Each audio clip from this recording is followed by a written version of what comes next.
What's going on? Matt Savoca here from Awesemo.com, bringing you the Sunday.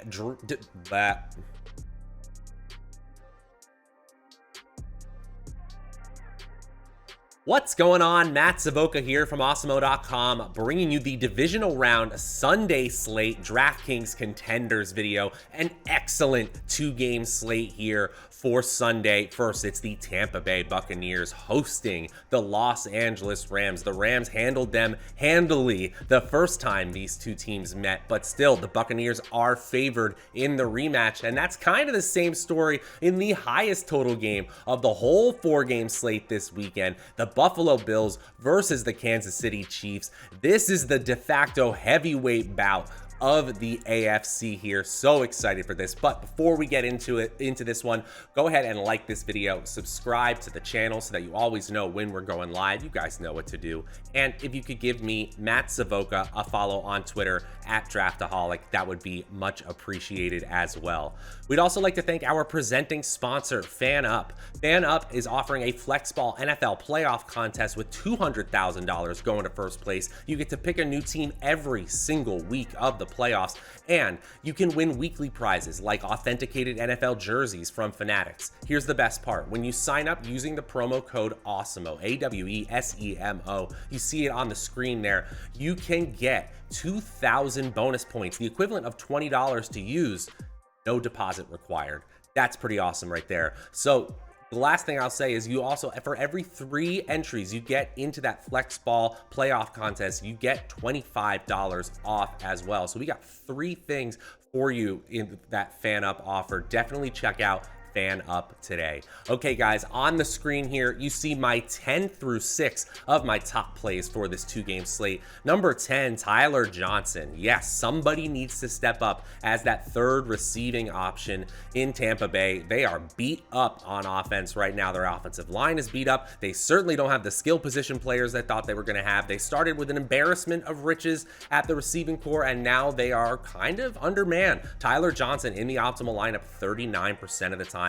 At number 9, the Buccaneers defense. You're going to have to go with some defense here. The Buccaneers at home favored. They are fine. I don't really care which defense I played. Whichever one fits for me, they are in the optimal lineup 42% of the time. And number 8, Tyler Higbee in the optimal lineup 51% of the time. He is your budget option at tight end in this 2-game slate, this 4-team slate. You don't really have a lot of sort of secondary options. You got big name options like Gronkowski and Travis Kelce, but then you got to move way down to players like Dawson Knox, who have a ton of variability in their projection. Tyler Higbee is kind of that middle ground that I really like. That's why he's in the optimal lineup, nearly a coin flips chance at 51%. Then at number 7, the new bell cow in Buffalo, Devin Singletary in the optimal lineup, 54%. You know that offense still leans on Josh Allen in the passing game, but Devin Singletary is getting enough usage, and that team may very well pull off the upset. He should get the volume. He's in the optimal lineup 54% of the time. And then Tyreek Hill, a 59% chance of being in the optimal lineup, does not get you into the top 5 this week, but still an 18.7 median fantasy point projection and a 27% chance of scoring 30 fantasy points. It's median and ceiling versus salary for Tyreek Hill. He is the Chiefs player we're kind of preferring. Not to say that Travis Kelce is a bad play by any stretch. We just like Hill in tournaments because his ceiling is that much higher. The heel seems fine, and he even almost scored more fantasy points. He had plays called back last week that would have helped him have huge scores in the wild card round. I think he makes up for it in the divisional round, even against a tough Buffalo defense. He's the number 6 player not quite cracking the top 5. Who does? Let's watch and find out. At number 5, Bills wide receiver Stefon Diggs. And I would say that Stefon Diggs against the Kansas City secondary does have an easier matchup on paper than Tyreek Hill versus the Buffalo secondary. So I get it here. And when the salaries aren't the same, now Stefon Diggs is starting to look really interesting because the median projection is pretty similar to Hill at 18.4, and the ceiling projection, a 20% chance of scoring 30 fantasy points, that's pretty similar to Hill. So I understand, you got to pick one player. You got to get one of these high ceiling premium salary options. especially at the wide receiver. That's just the way that this slate breaks down. But Diggs could easily be that have-to-have-it score here in this 2-game slate. He was kind of quiet in that onslaught victory for the Bills last week, just 3 catches on 4 targets, but he still ended up with 60 yards receiving on just 48 air yards. I think they get him involved early and often to just get a rhythm with Josh Allen, because they are going to need a big performance from Diggs here if they are going to pull off the upset. Diggs is in the optimal lineup 58.8% of the time. At number 4, it's running back Cam Akers, and it was thrilling to see him get a bulk of the carries for the Rams, and Sony Michel absolutely still mixed in, but 17 carries, 2 targets, a big 40-yard catch that helped him to 95 total yards in his first real game where he played over 20% of snaps. It was great to see him get a little bit of run in the regular season, but they were clearly holding him out for that wild card round and the rest of this playoff run. And so Cam Akers is a salary tier that you don't absolutely have to get to when you're building lineups at the running back position on DraftKings. On FanDuel, it's a little more non-negotiable. You're going to need him or somebody like him as a value piece, but still on DraftKings, the median projection of 14 fantasy points and an outside chance of scoring 30 fantasy points is enough to make him super appealing as that value piece, so you can get him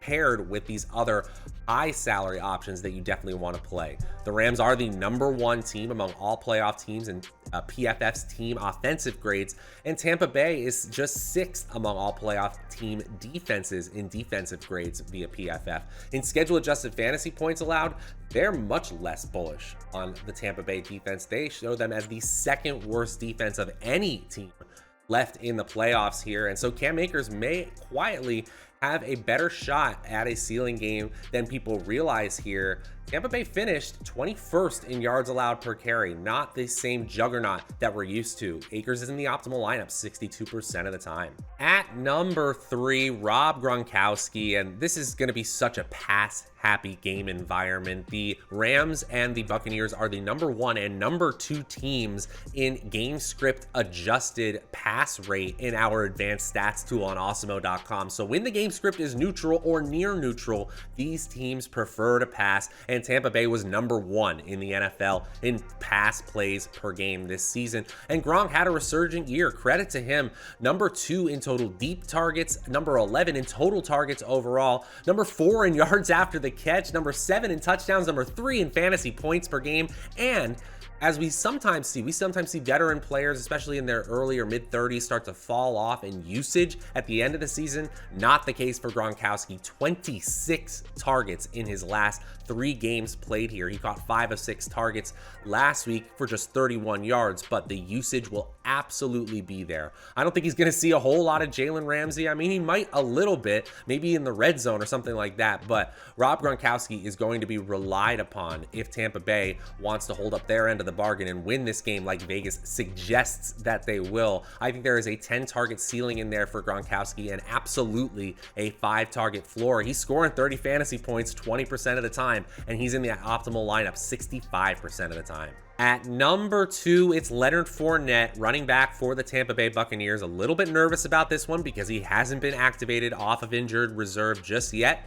If he doesn't get activated, don't play him at all, but it's worth showing you what the simulations look like should he be activated, because they already ruled out Ronald Jones, and I don't think Keyshawn Vaughn and Le'Veon Bell are going to be the long-term options here. They really need Leonard Fournette. Now, certainly the other players will definitely mix in. They're not going to give Fournette the keys to this backfield right away because they don't want to over-push a hamstring injury in that first game back. But he's certainly going to lead the team in touches should he be active, and I'm happy to see the ceiling projection is there for him, a 15% chance of scoring 30 fantasy points. Now, that's the nature of the offense that he's on, the fact that he's in a high total game, a high implied team total, and you play starting running backs on home favorites. You just do that in general in DFS. The 16-point median projection, I think, is a little bit overly bullish. I think Fournette's ceiling is absolutely there, and his floor is pretty good in terms of getting 10 or so fantasy points. But I think 16 as a median projection is a little bit high. I think 12 or 13 is where I have him still. A 12 or 13 fantasy point day from a 5,700 salary running back isn't going to hurt. It might actually help you if you get all those other ceiling pieces correct. So I really like Fournette as a value running back piece. Like him a little better on FanDuel, but he's my number 2 play on DraftKings in the optimal lineup 67% of the time. Now, before I reveal my final play, my number 1 play on DraftKings for this 2-game Sunday slate, just want to remind you guys, go ahead and like this video, subscribe to the channel so that you always know when we're going live. You guys know what to do.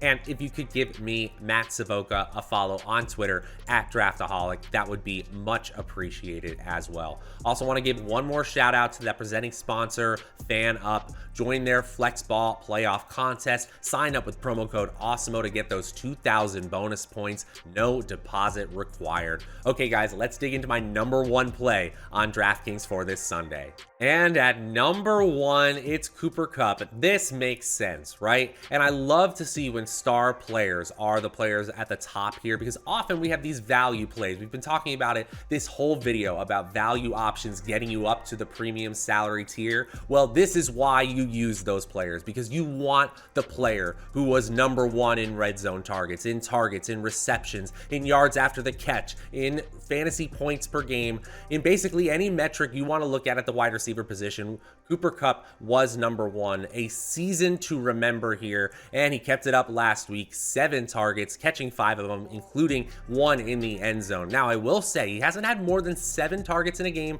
for 3 straight weeks. Odell Beckham continues to get usage here. And, you know, especially in the red zone where Beckham has been a beast, it has taken away from the ceiling in terms of Cooper Kupp's recent production, but still a 47% chance of scoring 30 fantasy points and 25 points as a median projection on DraftKings. That's unreal, and I believe it. The Tampa Bay Buccaneers are one of the worst teams left in the playoffs here in schedule-adjusted fantasy points allowed, and that 6th place ranking in terms of PFF team defensive grades, I think that's a little overly bullish. I'm gonna have as much Cooper Kupp as I can possibly get to at 8,600. He is in the optimal lineup 68% of the time. And that is gonna do it for this Sunday divisional round edition of the DraftKings Contenders video. If you're looking for the FanDuel version of this video, it's around here somewhere. Go ahead and look for it on the channel. We will be back for the Sunday Night Football Contenders video, and of course for all your conference championship needs, both on Awesemo.com and on the YouTube channel. So make sure to stick it right here, hit that notification bell so you always know about our upcoming videos. Until then, I'm Matt Savoca from Awesemo.com. We'll see you guys next time.